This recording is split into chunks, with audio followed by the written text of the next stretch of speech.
জানো, বাপনের মায়ের সাথে একটু প্রার্থনায় যাব।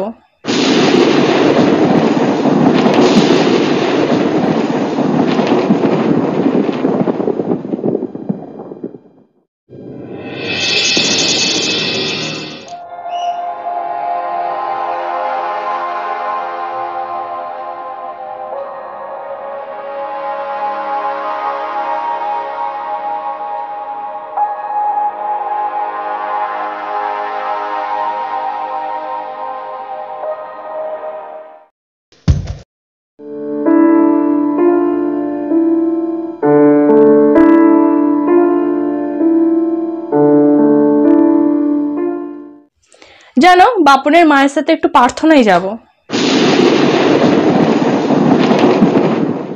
আরে এত রেগে যাচ্ছ কেন?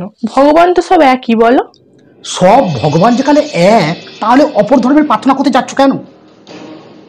নিজের ধর্মের আরাধ্যের প্রার্থনা করো, সব ভগবান তো এক।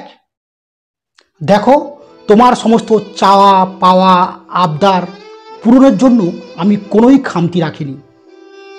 তা বলে এই নয় যে ধর্মের সাথে কোনো আপোষ করব। ধর্ম রক্ষতি রক্ষিতা, অর্থাৎ ধর্মকে রক্ষা করলেই তবে ধর্ম আমাদের রক্ষা করে। তাই আমি মনে করি, আমি একজন সনাতনী হিন্দু হয়ে আমার কর্তব্য আমার পরিবারকে ধর্মান্তরিতের হাত থেকে রক্ষা করা। তাই আমি চাই না যে আমার পরিবারের কোনো সদস্য বিধর্মীদের ফাঁদে পড়ে ধীরে ধীরে ধর্মান্তরিত হয়ে যাক। তাই নিজের স্বধর্মকে রক্ষা করার জন্য আমার শরীরের শেষ রক্তবিন্দু থাকা পর্যন্ত আমি আমার পরিবারের কোনো সদস্যকেই অপর ধর্মের প্রার্থনা করতে দেব না, তাতে যাই হয়ে যাক। কই অন্যের স্বামীরা তো তার স্ত্রীকে প্রার্থনায় যেতে বারণ করে না? আরে, যদি অন্য হিন্দু পরিবারের পুরুষরা তার নিজের ধর্ম সম্বন্ধে অসচেতন হয়, তা বলে আমাকেও কি অসচেতন হতে হবে? এই তো কিছুদিন আগে মন্দিরে পুজো দিতে আসা এক মহিলা প্রসাদ দেবে বলে বাপনের বোনকে ডাকছিল। বাপনের বোন কোনোভাবেই সেই মন্দিরে উঠল না। তাকে যখন জিজ্ঞাসা করা হলো যে তুমি কেন মন্দিরে উঠছো না, তখন সে উত্তরে বলল তার মার সঙ্গে সে প্রার্থনায় যায়, সেই জন্য নাকি তাকে বারণ করা হয়েছে। তাহলে একবার চিন্তা করে দেখো, যে পরিবারের গার্জেনরা তার নিজের ধর্ম সম্বন্ধে অসচেতন হয়, সেই পরিবারের শিশুরা কীরকম শিক্ষা পায়? তুমি কি চাও যে আমার এই শিশুটাও সেরকম শিক্ষা পাক? প্রার্থনায় যাবে যাবে যে করছো, ওই বাপনের মাকে একবার জিজ্ঞাসা করে দেখো, আমাদের পাশে যে অন্য ধর্মের যে পাড়া আছে, সেই পাড়ার মহিলারা কি ওই প্রার্থনায় যায়? কখনোই তারা যায় না, যত শুধু হিন্দু মহিলারাই যায়। কারণ হিন্দু পরিবারের পুরুষরা ঠিক তার নিজের ধর্ম সম্বন্ধে সচেতন নয়, কিন্তু আমাদের পাশে অন্য ধর্মের পাড়ার পুরুষরা খুবই তাদের ধর্ম সম্বন্ধে সচেতন। তাই তারা কখনোই তাদের স্ত্রীকে ওই অপর ধর্মের প্রার্থনা করতে পাঠাবে না। এই যে প্রার্থনা রোগটা শুধু একমাত্র হিন্দুদেরই হয়। আমাদের পাশে কিন্তু যে অন্য ধর্মের পাড়া আছে, তাদের কিন্তু এই রোগটা হয় না। এই রোগটা সেদিনেই হিন্দুদের বন্ধ হবে, যেদিনে প্রতিটি হিন্দু পরিবারের পুরুষরা তার নিজের ধর্ম সম্বন্ধে সচেতন হবে। নাকি যারা প্রার্থনা করছে তাদের সময় ভালো যায়?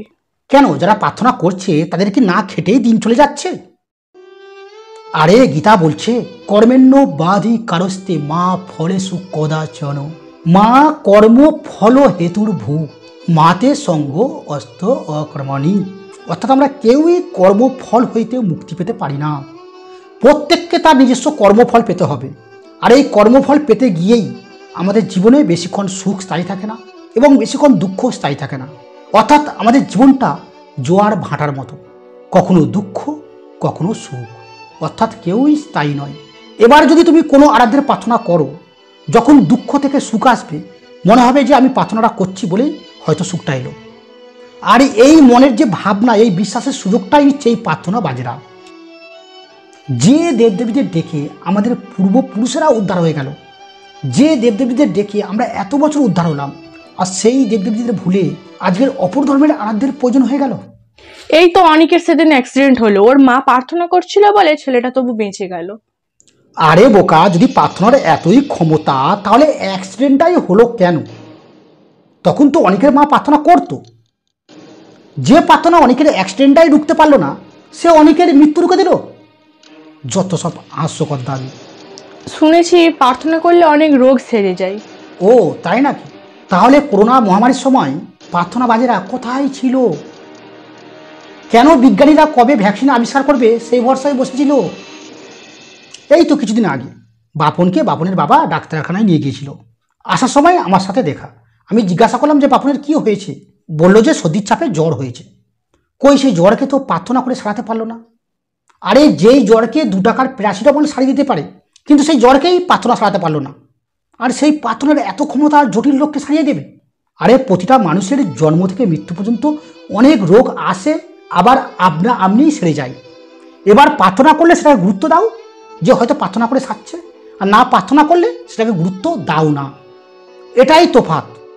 ওই তো পুরাণ কাকু আগাগোড়াই প্রার্থনা করত, এখন শেষ বয়সে প্যারালাইস হয়ে পড়ে আছে। কর্মই মানুষের প্রকৃত সত্য। কর্ম অনুযায়ী সবাইকেই কর্মের ফল পেতে হবে। প্রার্থনায় গেলে অনেক কিছু দান ধ্যানও পাওয়া যায়। এই তো বাপনের মা কত কি পেয়েছে। হায় ভগবান, আমাদের কিসের অভাব? যদি আমাদের অভাবও থাকতো তবুও কিন্তু আমি তোমাকে অন্য ধর্মের আরাধ্যের প্রার্থনা করতে দিতাম না। কিছুদিন আগে ট্রেনেতে একটা ভিখারি উঠেছিল। সেই ভিখারিটা সবাইকে বলছে যে আল্লাহর নাম করে যে যা পারো আমাকে দাও। সেই ট্রেনেই একজন কঠোর সনাতনী ছিল। সে তখন ভিখারিকে ডেকে বলল, দেখো আমি তো হিন্দু, আমি একজন সনাতনী, তাই আমি তোমাকে আল্লাহর নামে কেন ভিক্ষা দিতে যাবো? তুমি রামের নাম বলো, কৃষ্ণর নাম বলো, তাদের নাম করে চাও, আমি ভিক্ষা দেবো। তখন ভিখারিটা মাথা নিচু করে নিল। তখন সেই ব্যক্তিটা বলল, আরে সবাই তো 5 টাকা 10 টাকা দিচ্ছে, আমি 50 টাকা দেব। শুধু আমাদের কৃষ্ণ, শিব, আমাদের যে কোনো দেবদেবীর নাম করে আমাকে ভিক্ষাটা চাও, তোমার আল্লাহর নামে আমি ভিক্ষা দেব না। কিন্তু সেই ভিখারি কোনো ভিক্ষা নিল না, সে নেমে গেল। তাহলে একবার চিন্তা করে দেখো ওই ভিখারিটা তার নিজের ধর্ম সম্বন্ধে কতটা সচেতন। সে কিন্তু টাকার লোভে অপর ধর্মের আরাধ্যের নাম নিল না। আর হিন্দুরা টাকার লোভে, কিছু পাওয়ার লোভে একদম অপর ধর্মের আরাধ্যের ভজন গাইতে শুরু করে দেবে। মানে হিন্দুদের কাছে ধর্মের থেকে তার লোভ বা স্বার্থটাই বড় হয়ে যায়। সেই জন্যই তো আজকের এই হিন্দুদের এত অবনতি। আমাকে ক্ষমা করে দাও, আমি আমার ভুল বুঝতে পেরেছি।